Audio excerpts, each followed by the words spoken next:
welcome to the 71st episode of Sawdust Nation Podcast. Today, we have a special episode for you because we have Erik from Red Raven Woodshop. And our normal hosts, we have Nat from Nap Snotty Works, LLC. Of course, we have Nick tagging along. Always tagging along. From NPG Creations. And myself, Josh, from North Country Woodworking. So, gentlemen, let's hear about our sponsors and get into the shop. All right, Josh. So we want to give a huge shout out and thank you to PWN CNC. Daniel over there has mighty, mighty wonderful things in the works. Check out his website, pwncnc.com, for all the dust boots and toe clamps and jazz and spindles and all that stuff for your CNC machines. For 10% off promo code, use Sawdust Nation. And you'll get 10% off all of your orders, even the pre-order stuff. And next up, I want to thank Totalboat. Check out Totalboat for your epoxy needs at Totalboat.com or at Totalboat on the Big IG. If you want 10% off your order, slide into the Sawdust Nation podcast DMs, and we will hook you up. So thank you, Totalboat. And last but not least, we want to thank Jtechphotonics for their continued support. They're awesome. They got the diode lasers on fleek. That's a thing still, right? Possibly, we can say that, right? So check them out, jtechphotonics.com. But that's all for our sponsors right now. We want to get into it. We've got a special episode, as Josh already mentioned. Erik Penguinton is here from Red Raven Workshops, right? Or it's Red Raven Woodshop. God, He's so close. Workshop, my Red friend. Raven Woodshops. And Erik, tell us about what's going on in the Red Raven Woodshop. Well, I'm actually going to be making a sign that clearly states my name. That's actually something I got in the works right now, but not turning related. Other than that, I just I got some new wood in, some stuff I've never actually used before, and one of them I do believe I used before, but it turned everything yellow. Ooh, that sounds like you got a little bit of an infection there. Almost. I'm just playing. No. Well, Nick, first edit. how do you know? Check.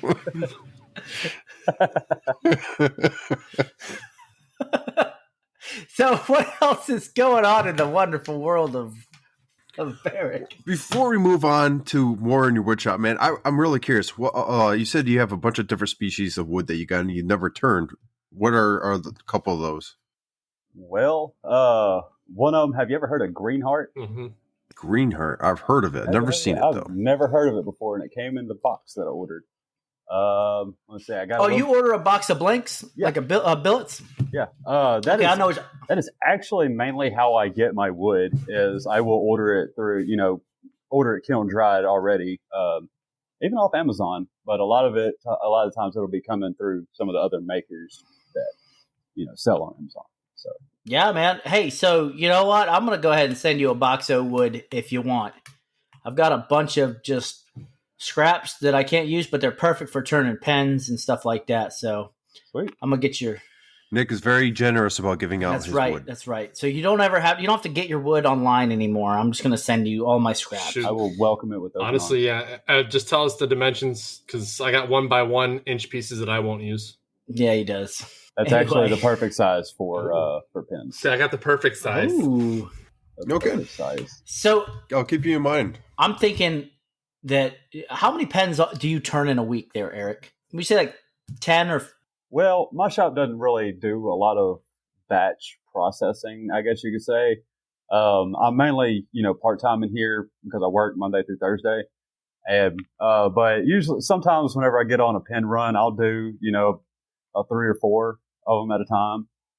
Okay. Actually just recently found this way to modify the slimline kit to where you're not having to use the beauty ring or even the clip on it at all. I can make them larger and all that good stuff. And it's really fascinating with how they work, and I can sell them for more money, which is cool.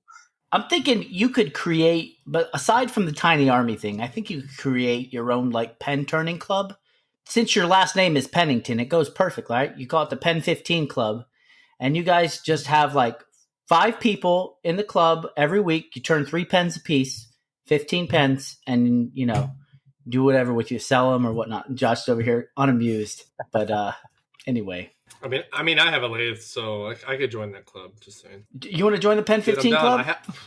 I'm over there. Let's do it. Well, okay, if you really want to join the Pen 15 Club, man, my buddy Josh from Missing Digits Woodworking, we got a challenge that we're giving each other. We want to turn 10 pins and then a holder to hold them all. But here's the thing. The holder is not going to be like a traditional holder. It's got to be turned on the lathe, and it's got to be huge-ish. Huge-ish? Huge-ish.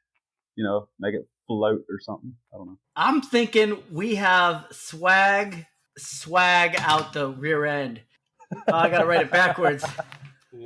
Have you never heard of this before? Oh, God, no, I understand now. Yes, that's why when you mentioned it, I was like, why? I'm like, well, everyone's running with this. I'm just going to sit back and drink. Yeah, I got it. I got it now. Right over my head. Oh, sorry, guys. There's a little bit of 12-year-old humor here. That since I was in middle school. Way to go, Nick.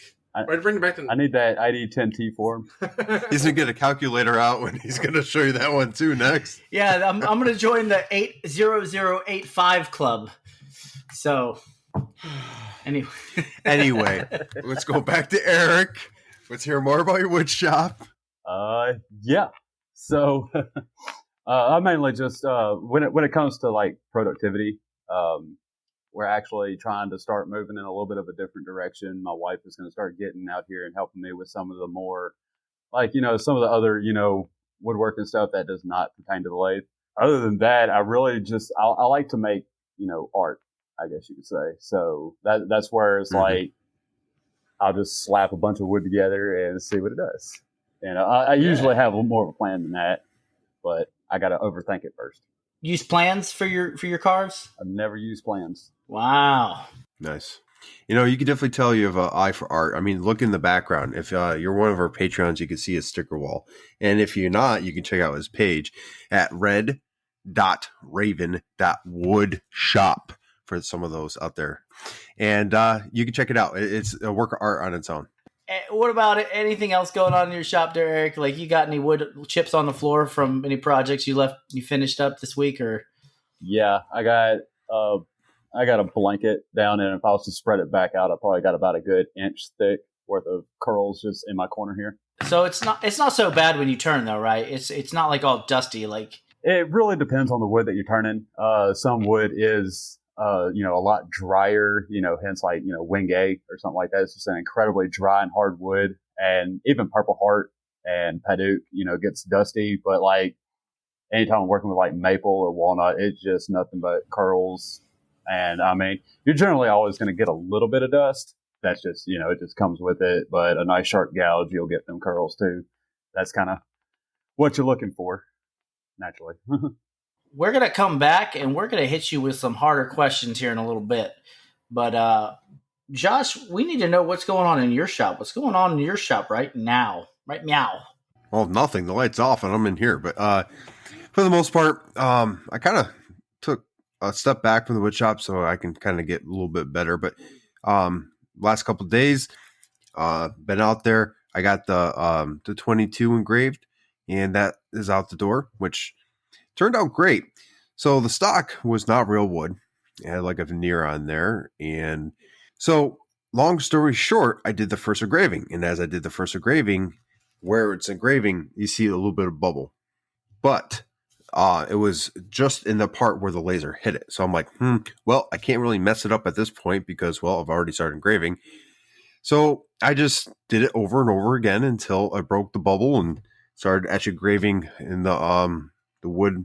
And basically, after a couple of times, it started engraving just fine. And it turned out great. Like, I would do it again. If I was going to do it again, I'd probably do it at a lower setting. So I had to do fewer passes. For the most part, it turned out good. And then on the metal, I did his rank full name. And that was good on one pass. I didn't have to do much of anything on that. Yeah, so overall, I mean, it turned out great. And we're already lining out mallet builds with them. They're going to be doing a smaller, about 1 foot builds. And much like the one Nap's going to get, and Nick, the one I did for you, just for like their marine unit here. I've already kind of got some details from that, and I'm going to put it on Etsy, and they're just going to buy them when they want them with the details, and I make them, and the guy picks them up. He lives like 2 houses down, so no shipping. You should charge shipping either way. I don't know if he walks down to my house. If I had to walk down to Okay. his house, then we could talk. So, Josh, you feeling better? I still got that cough, and it ain't going away, but it's okay. I'm feeling better. I'm not as exhausted as I was, which is a big thing. So helping me get back in the shop. I'll be doing a plaque for a good friend that's PCSing from here very soon, the end of the month. So I kind of spent some time on that, and I'll be engraving it and getting that together by the end of the week. I got a whole bunch of jobs, a couple of shadow boxes. Just got paid for one. It's going to be a firefighter shadow box.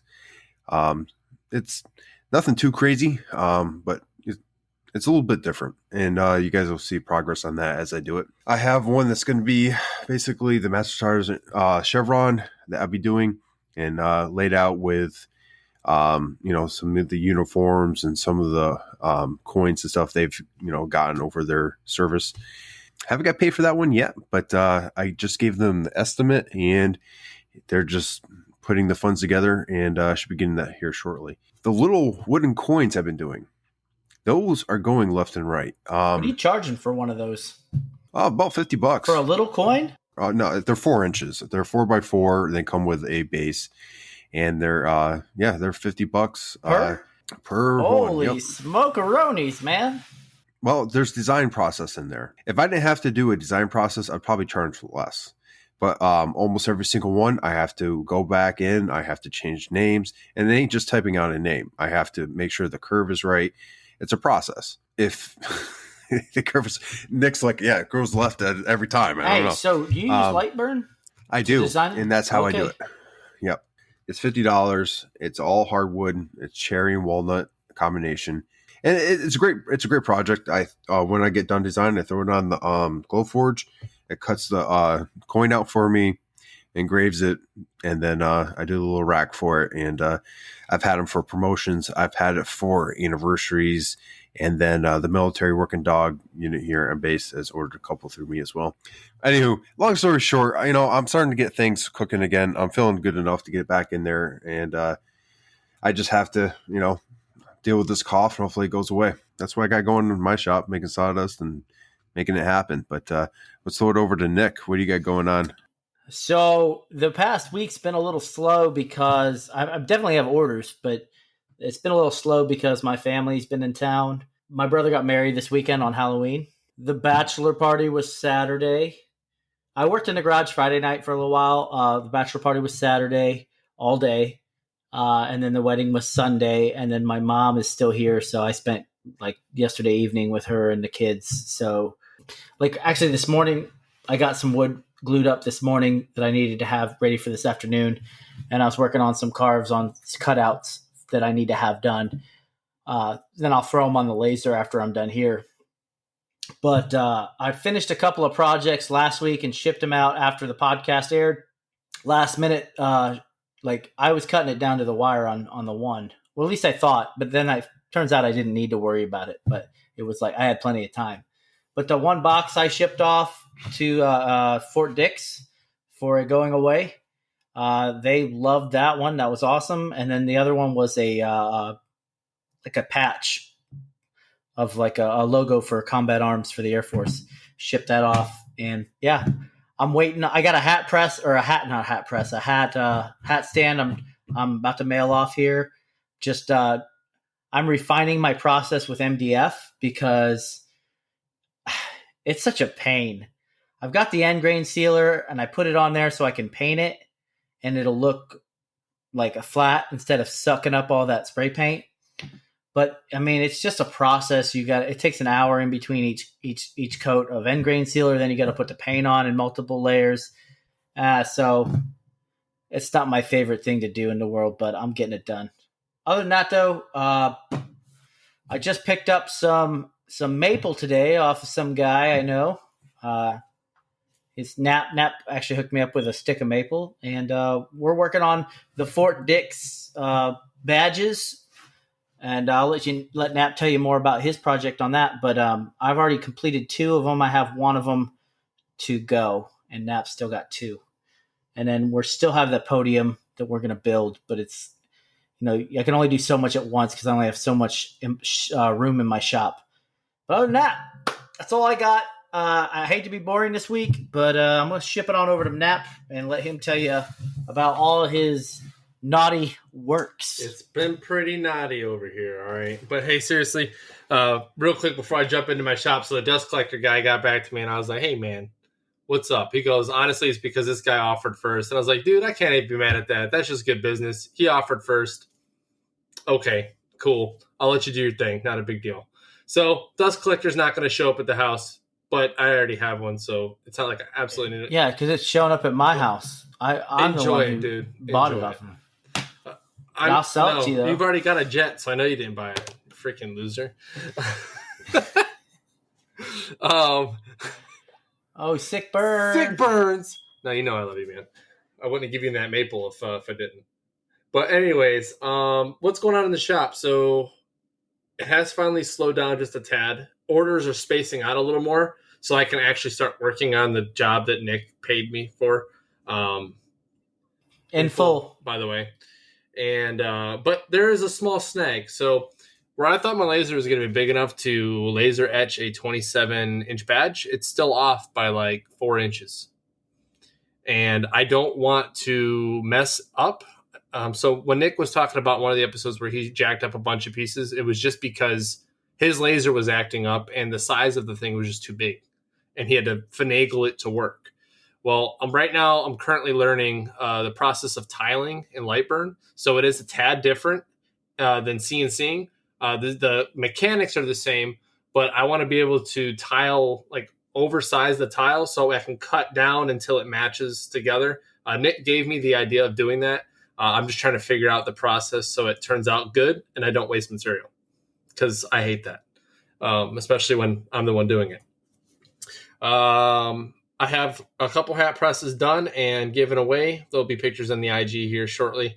Erik, just so you know, hat press, you've probably looked at my Instagram a little bit. You've seen like the campaign hats inside these, between these 2 pieces of wood. This is not something I made. They gave this to me as just to hold the hat flat. But the military training instructors here, they have felt hats and they have to keep them flat or pressed so they don't look like crap. So they buy those from me and other makers around here. But I made a walnut hat press with 6 coin inlays, which looked really nice. So I can't wait to post that one. I have another one that I'm working on. It's almost done. I just got to finish it and laser an engraving on it. The guy with the hat case, like I said, he finally got me the stuff. I just got to get to it because, well, I have jobs to finish before his. He took a little long to get me the information and the materials needed. So I said, hey, man, sorry, you're going to have to wait until I'm done because these people ordered and they were on the dates that I set in my schedule. So you're going to have to wait a minute now. But then I got a retirement flag. It's going to be maple, walnut, and cherry union. So that's almost done. I got some engravings to finish on it and a frame, and that should be going out the door Thursday. I do have one of those burial flags, one like Nick did. Member from one of my previous classes reached out to me and asked if I could do it. And I said, yeah. So Nick, I might be hitting you up for whatever plans you use because I want to make sure that I don't make the same mistake and cut the wrong dimensions. I probably will. I'll probably end up recutting something and cursing myself out all the way through it. I got a desk sign. Easy money on that one. Just cut some stuff up on a table saw, sand it, laser engrave it, finish it, send it out the door. And then I got one of my big trunks for December. So that's going to be good for a buddy of mine that is retiring. So I'm pretty excited to do that one. But other than that, I think I always look around to make sure I got nothing. Oh, so now the shop stuff that I'm making is done. Like, okay, we're good with that. But now for my Patreons, we've talked about PWN CNC quite a bit. And if you've got a CNC, you know what this is because you're watching it. But this that I'm holding in my hands, for those that can't see it, is a spindle mount. So may or may not be acquiring an 80 millimeter or 2.2 kilowatt spindle for my CNC. I'm very excited to get that and use it. I know that 2 other individuals on this podcast may or may not be getting one as well. And we are going to have a little fun helping Daniel over there get a instructional manual together for setup for those on the X-Carve and the Shipoko, because that's invaluable information. I know when I first set up, there was no setup instructions. It was, hey, how do you do this? And then he was texting me how to do it. So we got that. It was my birthday last week. I wanted to mention it, but I didn't want to, ruin our episode with my day. But it's fine. Yeah, I'm 31. I'm getting old. One of the makers, the new makers that I've been helping out, John Davis. He's a military training instructor over the 322nd. I've been getting him into CNC and helping him. I actually helped him flatten his wasteboard the other day and got him all set up so he's good to go now more than he was. He got me an apron for my birthday. So now I don't have to ruin any more clothes. And I have a place to wipe the glue. Oh, and store my tape measure. I haven't lost my tape measure except for today when I was trying to find it for Nick. Didn't have my apron on. But yeah, that's what I got going on in the shop. I don't want to take any more time because I know we're going to have a lot to talk about with this turning stuff because I love the idea and art of turning. I've only done it a couple times, and I kind of want to hear a little bit from Erik on his journey with the whole turning deal that he's been doing. So, what do y'all got for questions? I mean, I have a question I can ask him right at the gate. I don't know if y'all asked this in the live because I was in and out. But what got you started, Erik? Why did you just start turning? Like you said, you've barely been doing this for a year, right? Just barely a year. So tell us about it. Well, like many others, they watch videos on YouTube and they see something cool and they just cannot stop watching it. That was basically wood turning for me. And I like watching a lot of the epoxy turning, although I don't do much epoxy turning yet. But no, I just got up one day, came out here in the shop. I think I was actually making my tool cabinet back here. That was one of my first projects on Instagram. And I was talking to my buddy. I was like, you know what? I'm just going to do it. I'm just going to buy a lathe because about 6 months before I had actually bought this one, or it was my little mini wind lathe. About 6 months before that, I decided I wanted to buy a gun instead. So priorities. Ended up buying that.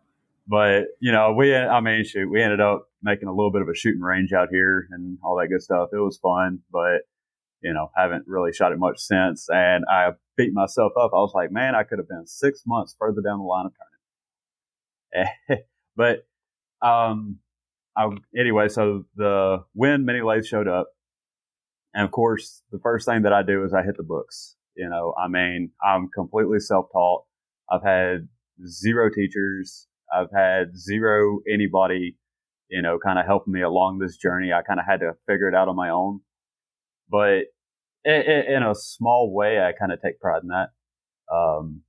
It's just, as an artist, per se, I like being able to kind of figure out those things where like, okay, I do this. Hey, this works better this way, whatever.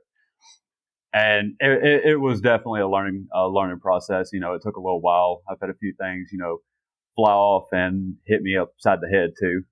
It's scary at times, but you just got to keep at it. And I knew it was just something that I, loved. And then it was funny. It was probably about maybe 2 months after I had started, I finally started, getting some of my first curls. And it was just even more of a steeper downhill from there. So, but I guess if there's any advice that I can tell anybody, now naturally where I'm at, we don't have anybody. I don't have any maker friends around here. All of my maker friends are on the screen and on Instagram, which is why I'm so happy I found this community. But I'd say definitely learn from somebody, get a class, let somebody show you, especially like tool presentation, because you got a really fast spinning piece of wood that you're jabbing a sharp metal instrument into. Now, I consider that happiness, but other people may consider that suicide or whatever, So, I mean, yeah, you got to be careful with it. There's no doubt, but it's like nothing else that I've ever done before, So you said you got hit upside the face a couple times, once, maybe twice. Quick maybe 3 times. So quick story on that. My first time turning. So there's a funny thing about laminating pieces of wood together. Okay, because you're supposed to let that like fully set, not do it a couple hours later. So I put it on my Rikon lathe. My dad got me a Rikon lathe for my last birthday for pens and whatever else. I was turning the sword handle, so I make handcrafted swords for when they want them. I'm not too great at it yet, but good enough that they like them, right? But I was turning the handle. I had a piece of walnut and a piece of maple put together. Had the tongue in there, and it was all glued together. Cool. So I started going to town on this thing, and I'm like, okay, yeah, I'm doing a good job. Okay, I'm good using the gouge, and I'm just going back and forth, going on the walnut. Walnut's a little bigger because it's the pommel, end of the pommel, and I'm like, okay, I'm going. Snags, I'm like, okay, that's not good. We'll leave that alone. So I go back to the actual handle. I'm going to town, and then I go back to the end of the pommel, and sure as stuff enough, it caught, it split, smacked me right in the face, like right under the chin. And I just did this. I just stared at the lathe. It was still spinning. The wood was on the ground. I kind of did one of these, turned the lathe off. I walked inside and said, honey, do I look okay? Making sure, I'm not like bleeding profusely, right? And I was like, I'm done for today. And I just sat down. I was done after that. So if you want to hear a lathe horror story on me, I have not actually told anybody this, literally anybody. So yeah, y'all get to air this one. It was when I first got my chuck. All right. The little 4-jaw chuck. And I had a piece in there, and I had tried to fit, a square piece in where you then have the jaws, come down on each side, leaving the corner, kind of out like that. So my first mistake, I didn't move my tailstock up, and I started trying to rough it out. I don't know what I was thinking. And so the piece flew off. It did not hit me in the head that time, but it did fly off all over my shoulder. And just out of instinct, I don't know why I did, but I just turned the lathe right off instead of, trying to dial it back down. Next thing I know, that lathe was turned off, but that chuck was still spinning, and all I could do was get out of the way. And it bounced off the bed of the lathe, hit the ground, flew all the way across my shop, and put a hole in the wall. And it's a 4-pound chuck. Hey man, play it where it lies. Well, yeah, that's exactly what I did. I went over there, I picked the chuck up, I put it back on the lathe, I found my piece, I rechucked it up, and I went back to town and I finished my piece. I was determined not to let that scare me, but let me tell you how scary that really was. Like, I was sitting here shaking. I knocked the shakes off for about 30 minutes first, but yeah, I had that. Yeah, man. I think a lathe is like one of the only tools you take a tool to that's the wood spinning instead of vice versa, where the tool's spinning and you push the wood into. So, and that's a mighty 4-pound piece of steel. Just think about what kind of damage that'll do to your noggin. Oh, I think that went through his mind once or twice. Well, actually, when it was flying across the floor, my wife was in here, and it hit like a foot in front of her foot, and then completely changed directions. So I'm sitting here like at my knees. Wow. Yeah, it was scary. But I gotta ask, I see that Navy flag behind you. Yeah. How long and what'd you do in the Navy there? So I was in ABF, Aviation Bosun Mate Fuels, on the CVN-73 USS George Washington aircraft carrier. I was in for about a total of 3 years. Towards the end of it, we had a few little hiccups. But no, I got to drag a 300-pound fueling hose across the flight deck of an aircraft carrier, fueling jets. Wow. That's what I did. Cool. He's our POL. Yeah, he is the POL guy. Petroleums, oils, and lubricants. Yeah. That's cool, man. Well, thank you for your service. I appreciate all y'all's too, for real. Anywho, I had to ask, man, because I see the Navy stuff all over the place. Just out of curiosity. So we talked about this on the live, but bringing it up here for anyone that's not viewing that. I got turned on to your profile just based on some of the video editing skills that you have. Where did that come in? I mean, like those are amazing, man. Like I was saying on the live, like your sticker swap videos are awesome. And I'm just curious, like, is that something you kind of picked up, like turning, or is that something that has kind of been playing in and out of, your creative side? Well, I guess I can honestly say the latter on that one, because if you haven't noticed, it's kind of faded out a little bit. That sticker board is a 3-4 part sticker board, whatever. It's completely full. I have now moved on to moving stickers on my lathe, but I haven't really been doing many of the videos lately like that. I kind of had a little bit of I guess you could say, a shock to my system or whatever when I was doing them, and then they just kind of suddenly screeched to a sudden halt. But I think if anything, I was doing those to kind of practice more or less, to where I can, because I've been asked so many times when I'm getting on YouTube, and I still haven't done it yet. So whenever that goes, that'll be my first time. But I guess if anything, like I was just kind of trying to play around with it. I was still, at the very beginning stages of Instagram. So it was kind of one of those that just kind of took off on its own.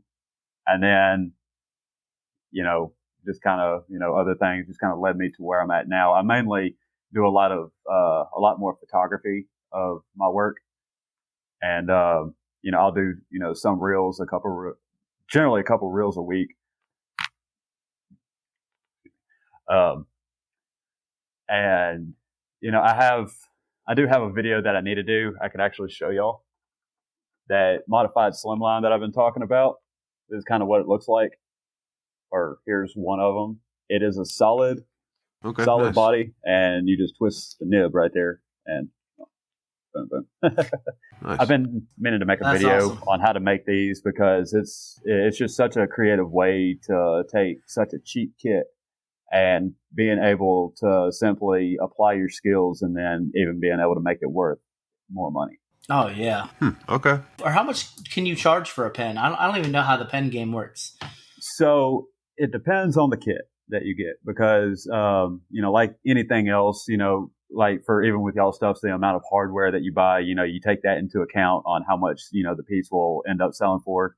If you use, a $10 drawer slide over a $40 drawer slide or whatever, naturally that's going to do something to you. Slimline pen kits are the cheapest.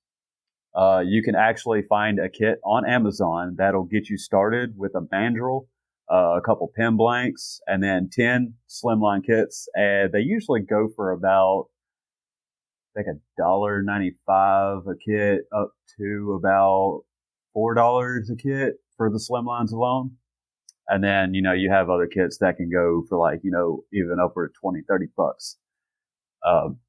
But yeah, and then of course, naturally you need a pen press, but I have seen people, get very creative, with like a C-clamp, and, even I've even seen people turn the lathe and even a drill press into a clamp or a press. So it's fascinating for sure.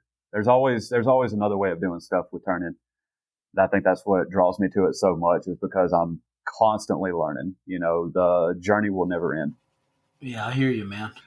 So real quick, because I did miss this part. Do you have a big boy now, like a big lathe, or are you still sticking with the smaller, like pen lathe type deals? So I still have. I'll just move my way up the chain here. I still have my mini lathe. I do not use it. If anything, I have my nephew over here. I'll pull it out, let him play around on it.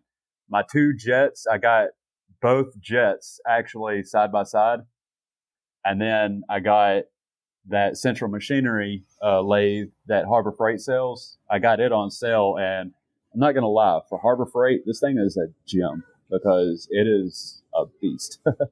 You don't hear that very often. But I about did Harbor Freight. Well, the reason why I went with that one is because I wanted a more, self-standing, like on its own lathe without having to build, a stand for. But that's for more or less like, video and even teaching purposes.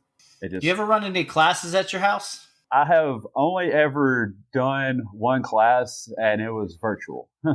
I have not done any physical classes except for when, like, I was showing my nephew how to turn on the little mini lathe. And then, my wife got on the lathe once, I was kind of showing her how to work it. But no, haven't really had anybody, that interested around here. Wow, man. Some of the pieces I see that you've turned, and even the stuff that you've had for giveaways and all that, absolutely stunning. And for someone who's done it for less than a year, it's astronomical how fast you picked up that skill and you ran with it. So So I know we discussed this earlier in the live event, but you run a group called the Tiny Army. I'm assuming you're the Tiny Army like general, right? Or who's the general of that? No, definitely not the general. We're an equal group. Can you explain a little more about the Tiny Army so all of our listeners can hear what you have to say about it? Absolutely. And how they can watch? So what we do is it's me and 3 other makers. So we have me, Erik, Red Raven Woodshop, and then we have Kenny from Positivity Woodworking. He is, a fine carpenter. We have Alina from Kaleidostone Coastal Design. She's a resin artist and a brilliant one at that. And then we have Lacey from Broken Canvas, and she's actually in Canada. All the rest of us are here in the States. But she's a wood burner, and her art is absolutely phenomenal too. But so that's why we call ourselves the Tiny Army, is because we're, a well-rounded, maker group. There's none of us that doesn't do any just one thing. We all kind of together collectively, do everything, I guess, which, we always thought was kind of cool. So Tiny Army, boom. But really and truly what our goal is much how y'all's is community over competition. Ours is more of a mental health advocacy group. With the way the world has been going these last couple of years, it's been hard for anybody to feel like they can reach out or talk to anybody, because it just seems like if you reach out and say the wrong thing to somebody, it's going to be just an instant fight, because it seems like how humanity is nowadays. So we're trying to get on and try to change that a little bit, and we try to I guess you could say remain approachable for sure. But the way to actually watch us is on Instagram, and every other week it's on Tuesday that we go on. We each are going to start, we're still figuring things out with how we're doing this. But I think, the next live event will be actually next Tuesday. And, I'll, start the live, and then, the next time, somebody else will start the live. So it's all 4 of us, and we all, we all pitch in, we all, try to do everything, that way, it's not any one of us doing one thing. So, but yeah. And then of course we also like to do the live, making. Like the last time, I was, live turning, I had some technical difficulties, so that was fun to watch. But before that, Lacey, she was live wood burning, and it was, I think it was, a little bit Halloween themed, because it was naturally before Halloween. But no, she had wood burned some bookmarks and, gave those away. And then I did the pen. And then now we got to wait to see whoever is next and see what they're going to do. That's pretty cool. Are you guys going to do an Instagram account just for the Tiny Army, or are you going to just kind of keep it the way it is? Do you have any future plans for it? I guess we are discussing future plans. Now, some of those future plans we are keeping to ourselves right now. We probably won't be revealing until next year. Sorry. Fair enough. But we do have a lot of plans that we want to try to introduce to the community. It maybe we do start a page. I don't know if we're going to yet or not. We still got a lot of things that we're trying to get tacked out, and of course now that the holidays are amongst us, Yeah, it gets difficult. I mean, you're working multiple different accounts, different people, and on top of it, you nailed it with the holidays fast approaching. But there is one thing that I can honestly say with me and the other 3 of us is, we all click. Like, we've known each other for 20 plus years. We all have never met, and we've all only known each other on here, but yet, we got such a tight bond. We all talk absolutely every day, morning to night, just about. It seems like our group chat is going off, but yeah. There's always just, on the other hand, the Tiny Army started off as more of a support group, because like I said, I was dealing through some incredibly rough times. And, we all, as humans, we all go through very rough times, and, we all need a certain ear to bend. And, I even put that out for, anybody listening on here, I'm here, I'm ready to talk. it doesn't matter morning, noon, or night. We all got to be, here for each other, for sure. Absolutely. So with your shop, initially when you first started turning, you were just turning for yourself. And now you mentioned on the live, or maybe prior to the live, that you're starting to get into the selling game a little bit. What does that look for you in the upcoming year? And where can I buy? Because honestly, I've been trying to look. I've been looking to see if you're selling anything on Instagram, or I've tried to see if you had an Etsy, and I didn't find anything. So I did have an Etsy, but I took it down. I guess it was not the right timing for us, because I consider myself more of an artist. I do take in custom commission pieces. So that would be more of a, get in contact with me. That's generally how I make all my other sales, is by word of mouth. Me and my wife are trying for, upcoming for next year to start getting into craft fairs. Like I said, nobody around here seems to do this, or at least not from what I have seen and or found. So I might have the market cornered around here. So yay me on that. But on top of it, like, I don't know. I want that competition in a way, because as a turner, like I said, it's all about the journey. And the only thing that I do every time that I put a piece up on the lathe, what can I do different? What can I do I haven't done before, And I will, generally, I will probably try to come up with that one product that I can turn, just a bunch of, because, they, are nice, or, whatever. I do want to start turning some Christmas ornaments, come soon, like yesterday. But no, I actually had it in my stories the other day if I should post prices on my stuff. And I got to say, I was a little bit overwhelmed with the response of, it was more half and half, but more no. I think that's because of the way my pieces are, like the last piece that I posted, it was a little hollow form out of maple and purple heart. And inside of it has a inset amethyst crystal. I gave that to my wife for do other reasons, because of course also purple. But something like that, it's no bigger than this right here. I'd probably sell for about $125. But I don't know, when it comes to posting the prices. I guess you could say I'm a little bit weird on it, because all of my stuff is one off. I know there are ways of getting around that. I just haven't quite figured it out yet that would work for me. So naturally I do take the custom commissions. I think if anything, that's what I like doing more, because I'll always ask, like, okay, so what are your specifications on this piece that you're wanting? Oh, I want the Red Raven flare. Oh, boom. Okay, got you. In the beginnings, I think we all had it where, trying to price out your projects, especially, when you're starting off, it's difficult. I mean, like, I don't think anyone walks in and is like, I'm going to charge this, and they actually charge it correctly. It's just a learning curve a lot of us go through. And then that passive income, especially if you want to, continue to build the shop and stuff like that, that's important to kind of look into as well, because you can turn, say, the same pen, I don't know, and then, throw it out there for people to buy, and they're going to, they're going to spread your name.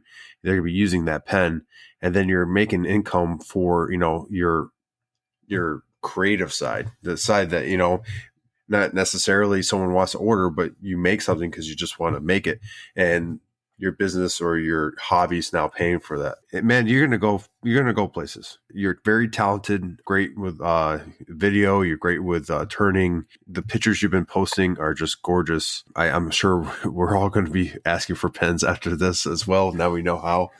And, but my question for you is, what's the one project that you haven't done that you truly want to do? Like, it's always in the back of your mind. It's either you don't have time or what have you. What's that one project? I'm really curious, because you're very creative, and I'm curious what your answer is going to be. Grandfather clock. I want to turn a grandfather clock. I was not expecting that at all.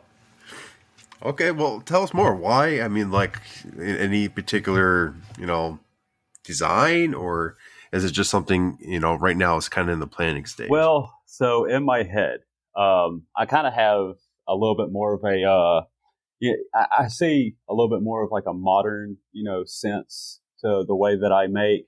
But also, I've been told, like, I think you might have seen that pocket watch clock that I made. And it was a while back, and that was actually like kind of a challenge or whatever. But after I made it, I was like, I turned the pedestal or whatever, and I kind of did the glue up pattern or whatever for the pocket watch to sit on. But ever since I made it, I was like, I can turn large pedestals, and not only would that give me an opportunity to make them all match, so that would be a challenge all on its own. For two, for the size that I'd really want it, none of my lathes are big enough, so I'd have to make them attached.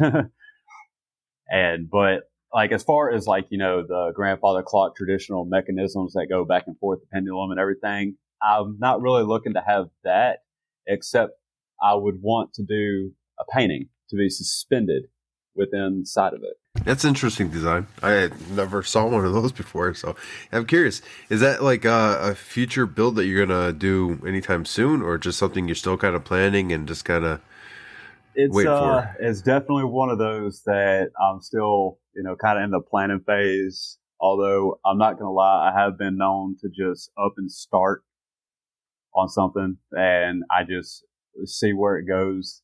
I do, probably after this episode, I'm probably going to go a little bit more to the planning stage on it, because I'm pretty sure there's a lot of people that want to see something like that. And even every time that I talk about it, it excites me, to think about what it, might actually look like.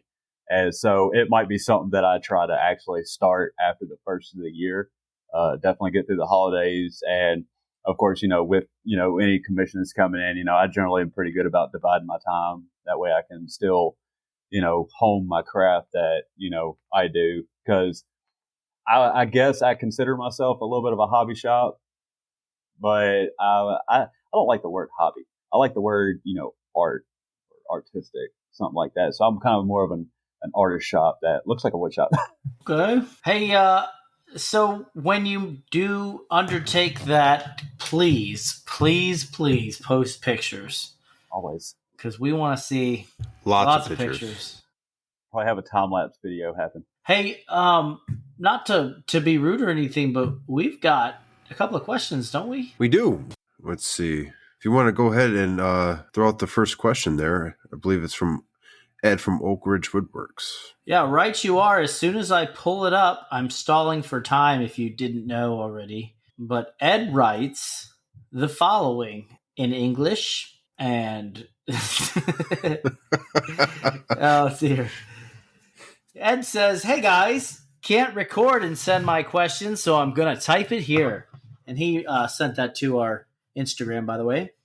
At what grit do you water pop, and do you sand again after? Question mark. I just finished a walnut, maple, cherry, and Paduke serving board for my sister. I intentionally wanted to sand it to 1,000 grit, although I know it's overkill.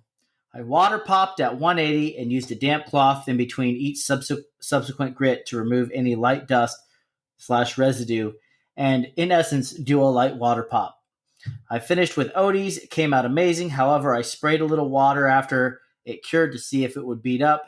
It did, but to my amazement, the grain of the maple that had water on it came up. I let the board sit, and eventually it was super smooth again. Thoughts? What are your thoughts on that? So as far as just like, so he just wants to know the stages essentially of when he's making cutting boards. If we pop it, sand it, then repop it type deal. So he said that he water popped it at 180 and he was just wiping it down in between grits afterwards with a damp cloth. When I know what I would do, but I'm gonna let you guys answer first. So you want to, Eric, you have anything to say about this? Actually, so what it sounds to me is whenever you're sanding and, you're water popping, it's like you're then re-wetting the wood after it water pops. Once the water, is in there and it pops the grain up, I know that, that's, when we generally sand it. Are you are you trying to basically repop the wood? That Essentially, if you've never water popped before, when you're doing a board, you're basically trying to raise the grain and then sand it down, raise the grain and sand it down. So basically, it's not going to do it well. It gets wet. There's multiple different ways and multiple different techniques out there.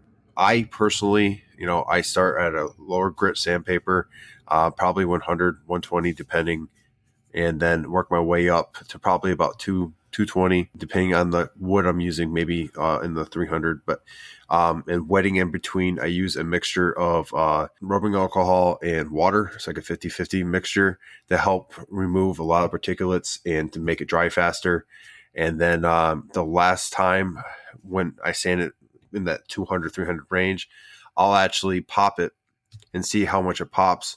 And I'll continue doing that till basically I don't get any more. And then that's when I start applying my, I wipe it down really good and apply my oil afterwards. That's worked really well for me. There are other people that have different techniques, and I know two of them. And Nap. I only pop twice. So I sand my boards to like the finest grit that I feel, which is normally 320. That's about as far as you need to go for most applications.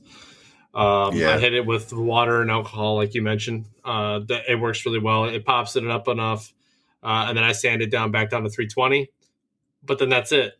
I then apply my oil, because what's going to happen is, believe it or not, oil does the same thing as water for the most part. You're going to end up feeling those rough spots. I then take 600 with the oil on there, and I go over all of that, and it makes it super, super smooth, and it never re-fuzzes on me. I've had nothing but good reviews on that. Huh. And then I just re-soak the oil, and then once it's done soaking for however long I feel like leaving it, honestly, more than 20 minutes, we'll say, I'll then buff it out with some wax and call it a day. No kidding. I've never heard of that technique. So there's more than one way to skin a cat here. Everybody's got their own way they do things. Some people do it better than others. Me personally, I like to pop my grain. And when I say pop my grain, we're talking about raising the grain after you sand something, right? You want to wipe it down, and I use mineral spirits, and that essentially raises the grain back up again. And then I'll sand it again, wipe it down with mineral spirits. That'll take all that extra dust off. The mineral spirits will help raise the grain again. This is getting all of the residual grain that is still fuzzy, all right? I go all the way up to like 400. I think that's what my Mirka sander, I have like the 6-inch Mirka pads. And I also have for the lower grits, I like to use the Orca. For the higher grits, I like to use the Mirka, which is just my preference. But I find it turns out beautiful at the end. I don't have to worry about any fuzzies popping up, because I essentially raise the grain in between each grit, and then I wipe it down. As I'm wiping the dust off, I'm raising the grain again. So, I'm just one man. So, and actually, something on that too, real quick. Depending on wood types too, I'm going to tell you right now, that also dictate how you pop the grain, sand. It's also going to change your process, because I don't know if you know anything about Paduk, but that stuff stains everything. And if you don't do certain steps, like removing all the oils from it as best as you can before you start sanding, well, you're going to have, and you go against, let's say, maple, or cherry wouldn't be too bad, but maple, we'll say maple because it's white. We'll just say you're going to have some pink maple. Hey, there's nothing wrong with pink maple. It's a new breed. But right? I think we pretty much popped all we could pop on this question. So unless anybody has anything, the matter is closed. Erik, have you ever made or do you make cutting boards? I honestly I don't know. I don't recall. I actually have not made really any cutting boards, but I did make 3 of those little teardrop serving trays. And then I even made some bottle openers out of the spare wood, but it was purple heart, walnut, and curly maple. There was actually something else that I did. So I, of course, water popped and sanded it up to about 400 grit, something like that. And then I got something else that I do, but I use this mainly in turning. It's a abrasive paste, and you can wipe it on, and it's even food safe, and it helps. Definitely it basically like waxing your board. but you can still apply a finish over top of it too. And it just super smooth. I have a abrasive paste I use on my Tormek for sharpening my steel. Yeah. So I don't know if it's the same kind or not, but it looks like it comes like in a toothpaste thing. No, mine comes in a tin, but okay. I'm not sure if you'd be able to see that. There you go. Peter's True Grit. Yep. About $15 on Amazon, and it's good stuff. Yeah, it's kind of like the just paper towel, but it even like, especially whenever I'm turning, you can even if you can buff it in to the wood real good too, and it just leaves such a nice finish. And then you kind of come back with a dry rag and wipe the wetness away, and it kind of is almost like it buffs itself. It's pretty. Have you tried the Odies Oil yet? I have not tried Odies Oil yet. I meant to get. I know. I have meant to get some. I still have not gotten none yet. Oh my goodness! Talking about finishing for turning, do you ever use any kind of like CA glue? I've seen that used before. Is that something you've tried? Yes, I have used CA glue. That I really only use for pins because, for one, it's such fast curing, and I will still use activator with it, but of course you need the micro abrasive pads. What I use, I'm not sure if you can see the shine on that, but this was sanded up to about 12,000 grit, and then I use this stuff called Mylan's high build friction polish, and let's say you got to use a respirator when using that. But now I have had to use that on actually the recent piece that I used on the hollow form, because the way that I made the neck on it, I couldn't attach it to my cold jaws, so I couldn't turn the tenon off of it. So naturally I had to go over to my belt sander and belt sand the tenon off the bottom of it. But I came back and I did my same process, and without water popping the wood at all. I got the bottom all the way down to the 12,000 grit, came to the Peter's paste wax, then, rebuffed that. The Mylan's, it's just as smooth as how it came off the lathe. Awesome, man. But that's definitely a way different way of, like I say, doing the finish, especially with cutting boards. I would recommend using Odies Oil.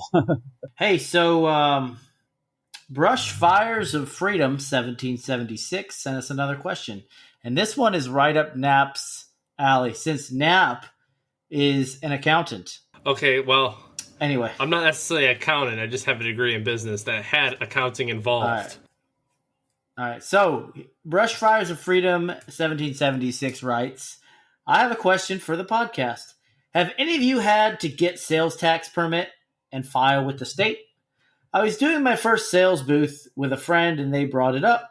He was told that they were needed if you sold more than 2 items per year, and some events require them if you're selling items out of a booth.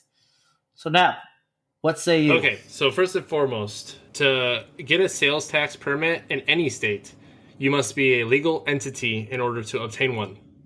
So first and foremost, there are thresholds within each state, so each state is different. Here in the state of Texas, it's a good sum. So I'm not going to say the sum because it's irrelevant. But it takes a certain amount of money until you need to officially form a business. Once you form that business, then you must obtain a sales tax permit. If you're making close to 5 figures a year doing this stuff, you're probably going to want to form a business first and foremost. One, to protect yourself and your assets. Because if you form a business and it's someone for some odd reason, doesn't really happen in the makers community unless you're like stealing logos and stuff, you can get sued. If you get sued, then they go after your business. They don't go after you as a person. So your business is going to tank. You're probably going to go bankrupt and it's going to suck. But at least your family or whoever you take care of, if it be yourself or your family, they're safe and everything's fine there. But you only need a sales tax permit if you are a legal entity, i.e. a business such as an LLC, sole proprietorship, corporation, and those things. That's when you need a state tax permit, because you'll have to report your quarterly earnings or yearly, depending on what state you're in. So that being said, if you do get sued and go bankrupt, let's say your business goes belly up because of something stupid like that, and or you just go bankrupt because you're not getting any business, you always start a new business. It's like a throwaway. I don't want to say like a throwaway because you do have to pay money to start the business, but at the same time, it's like, well, NPG Creations is no longer a thing, so I'm gonna make NPG Creations Part Deuce. You know what I mean? Like, but realistically, end all be all. If you're selling a lot of stuff, my friend, just go ahead, bite the bullet, establish yourself as a business, get the permit, because honestly, there's nothing wrong with covering your bases. And honestly, you don't want the IRS barking up the tree when they find out you have a bunch of extra income and you don't report it. I'm just saying, throwing it out there. I was warned of this by other business friends. Okay, so and not that we're big apples or anything. We're small apples, so it doesn't really. Yeah, well, we don't ring a lot of bells, we'll say. But if you're making like six figures, you might want to do something about that. And I want to know what you're doing because I want to, Not even close.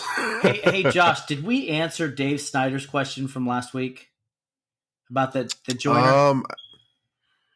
I don't think we got to the joiner question, so we should. All right, so Dave Snyder 74 wrote us last week. Obviously, we didn't get a chance to hit on that question. But anyway, his question is, if you had the option, would you upgrade your full-size 6-inch joiner to a helical head? Or would you rather just save and just put the money towards a new 8-inch joiner when you can? Wondering if it's worth it, or worth the investment and savings. Or if it's a waste of money to put in an older machine, like early 2000s rigid. Thanks, guys. Sorry we didn't get to it last week, but...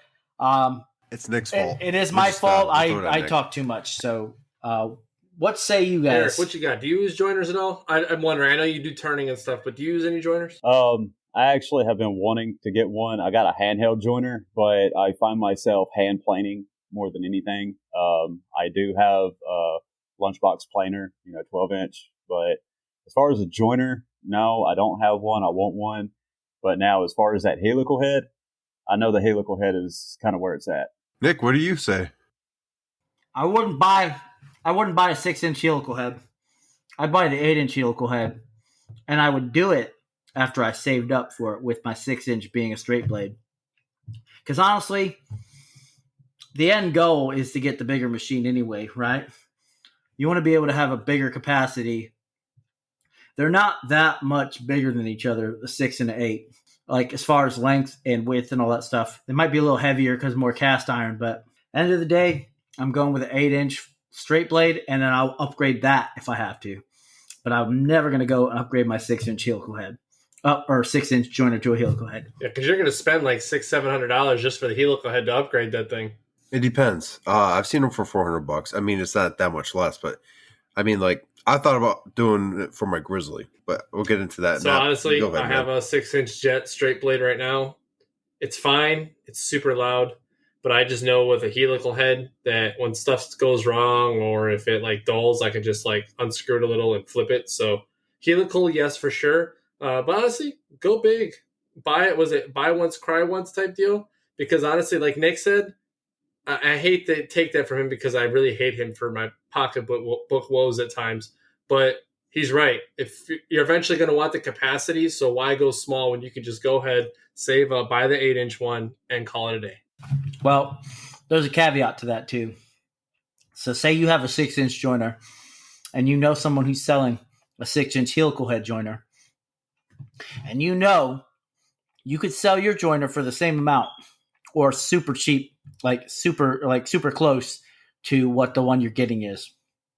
Essentially, you're just performing a swap, like a 3-way swap, where you buy that joiner off that dude with the helical head, bring it to your house, list yours, sell it, and it evens out, right? So you upgrade it, but without upgrading, actually.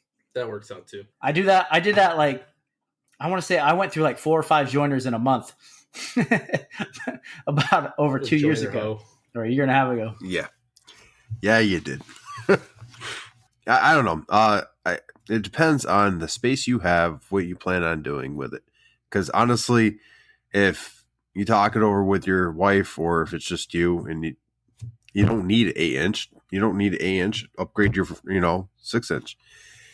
Not everyone's doing a business out there. Some people are just doing this for fun. Some people just want 8 inches. Well, I mean, you could always reach, but you're never going to get there. Anyway, moving on. Long story short, you got to take a look at where you want to go. If you are trying to turn this into a business, and which he does sell, and it's going to better your business and it's going to meet your end goal, yes, save. And especially if you have the space for it, there's no reason not to.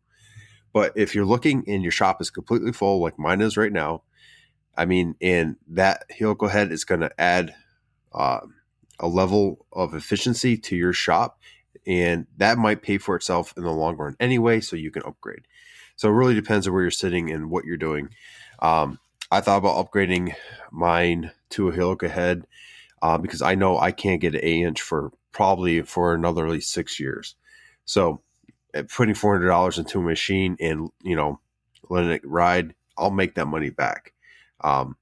Unfortunately, it's a positive and a negative thing. The Grizzly that I have, it does pretty well. I'm sure helical head would be better. I know for a fact it would be, but I have no reason to change how I'm operating based on its performance.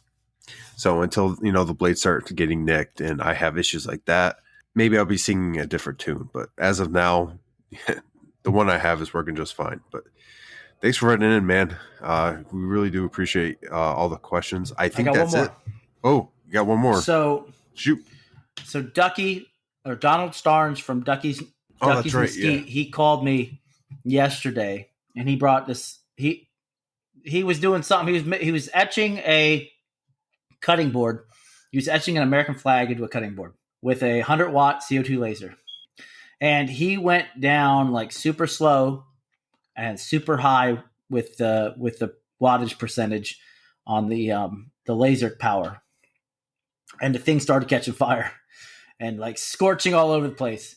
And he was like, honestly, it was probably for the best that he didn't use it because it was beyond repair. So he put another piece on there, another cutting board on there, and he went light passes for three different passes. All right. And that went to about the depth he wanted to, because they were going to fill the flag with epoxy to make it level. So about 1/8. Yeah, so that's what I told him. Like 1/16. He was telling me that they were trying to get 1/32 deep, and I'm like, that's a little shy, because if you take a sander to it, you're gonna start getting rid of things. You know what I mean, that you don't want to get rid of. But he does have a drum sander. Minimum would have been 1/16 is where it's at, I think. Yeah, 1/8, you're definitely safe. 1/16 you'll be fine. But anything less than that, now you're getting. But risky. Nap, you have a 100-watt CO2 laser. What are your settings if you want to cut 1/16 deep? So mine's in millimeters. Just I don't know why. It just for some reason it just worked out that way. So I'll go 250 to 275 millimeters per second with 35% power on 100-watt, and then with an interval of 0.030, and that's in millimeters. So, and that's just really, really close intervals, and it gives you a really good burn. But you said how what was the speed again? 250 to 275, depending on material. Like oak, I got to go 250. But walnut, man, let me tell you, that stuff burns real good. So does cherry. But at what percentage? 35, 40 max. 35%. 35%, 40% max. So, Ducky, I hope that helps you out. I know he was telling me, because they were doing like a race between, they put one on the actual CNC and they put one on the laser, and they're seeing which one finished first.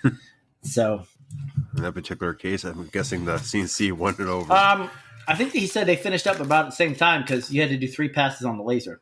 But yeah, that's what I'm saying. It took a little longer because settings. But talking about CNCs, Inventables just launched a whole bunch of new upgrades on their site, including wasteboard and some other stuff. Sat in on that today, so that was fairly interesting. I missed it. So I missed it. out. Are they doing aluminum extrusion wasteboard? No, but it has the T-track in it, and it's still, but it's much better than the one they have now.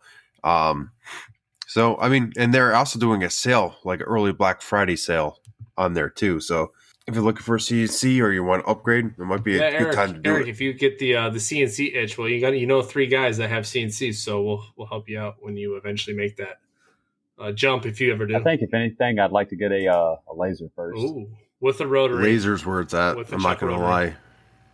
Yeah, if you get a good CO2 laser, much like Nap and Nick down there, you could do quite a bit. I mean, we're not going to get into this conversation, but CNC and laser, they each do individual things, but you could do a lot in each similar. And for you, I think a laser would be the best bet. Just knowing your page and talking to you. But don't let them tell you what to do. You're your own man. Josh, so you're being a damn bully. Anyway. Let's wrap this up, guys. Yeah, we got to wrap it up. Yeah, I want to thank PWNCNC for their wonderful support. They make this entire episode possible. All the episodes for the past, couple months now, right? Killing it. Yeah. They're killing it. They're our biggest supporter right now. And we love them to death. They make some great things. PWNCNC.com. Check them out. They've got the goods when it comes to upgrades for that CNC experience, for that Shapoco, for that X-Carve, for that Onefinity, whatever you got. They'll find you something for it. And even other accessories check for other out. Tools too. Maglock system. Accessories. They got, yeah, exactly. So if you have a DeWalt 735 planer, boom, Maglock system for the extraction port. You'll love it. You got a SawStop or you got a table saw that needs a dust collection hose attachment with the Maglocks, boom, they got that too. Check them out. At PWNCNC on the Instagram. Use promo code Sawdust Nation for 10% off. Totalboat, we love you guys. You guys are, let me tell you, every time I call them, their customer service is fantastic. I usually say like, hey, I'm stupid, I can't find something on the website, and boom, they direct me right to it. Too easy, right? I order it. First page, yeah, exactly. It's on the splash page. So, well, I just like pictures. Anyway, so what are these numbers? Do I have to pay monies? Anyway, so I check them out. That's right. Check out Totalboat at Totalboat.com or at Totalboat on the Big IG. If you want that promo code, slide into Josh's DMs at 3 a.m. and he'll hook you up.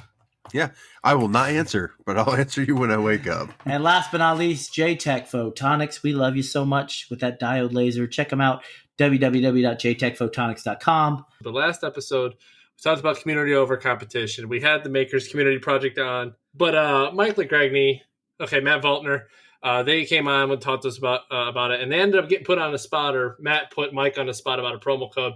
And we do have a promo code for their site, STN5 for the promo code at the makercommunityproject.org.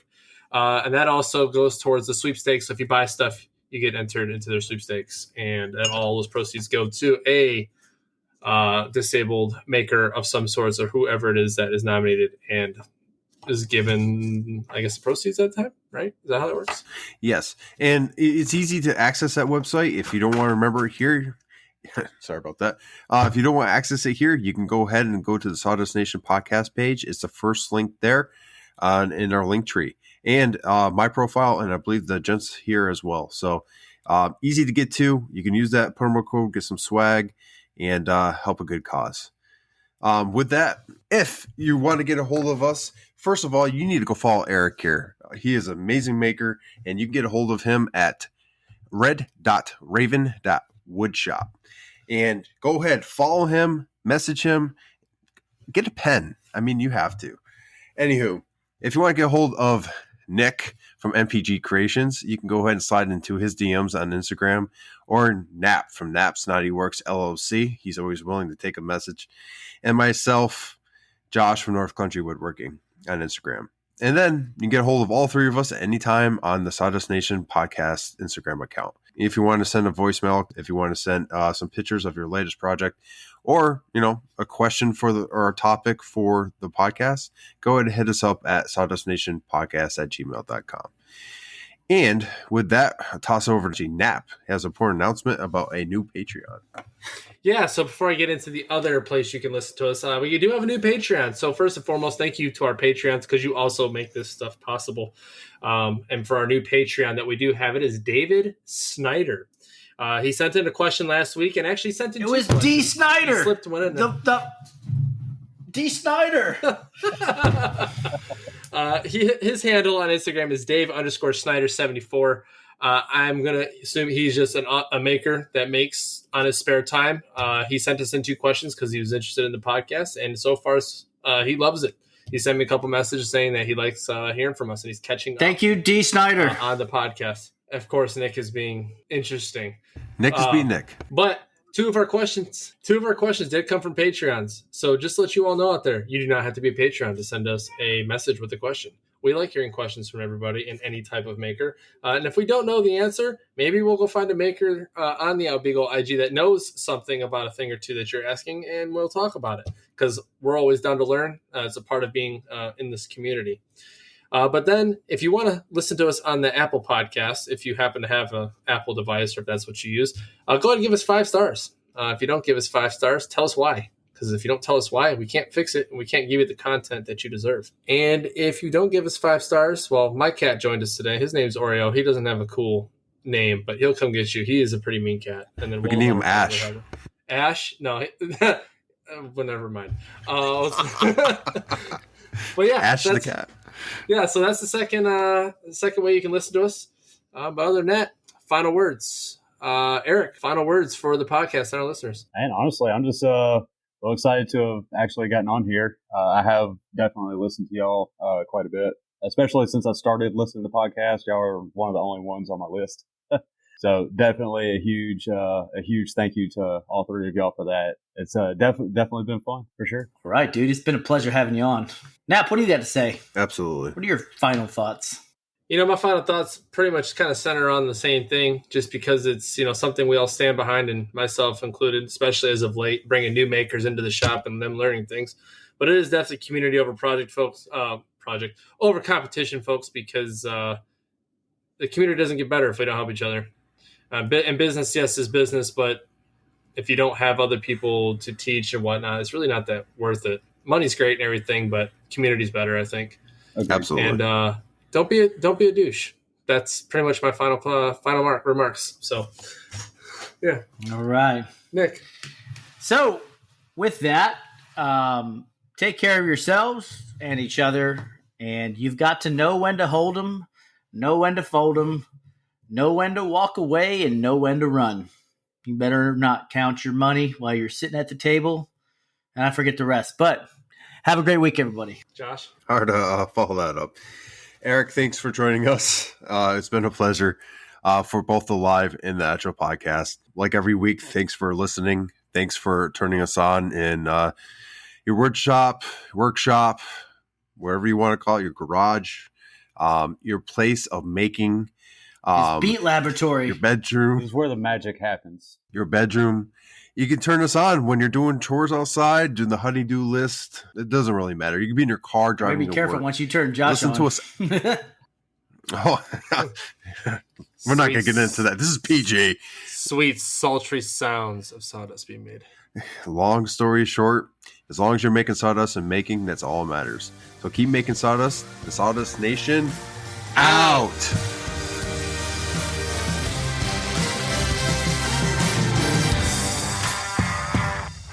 Erik, it's been a pleasure, man.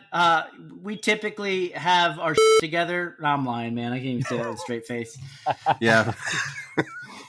You listen to the podcast, you know better. It's just a show once a week. It's okay, though.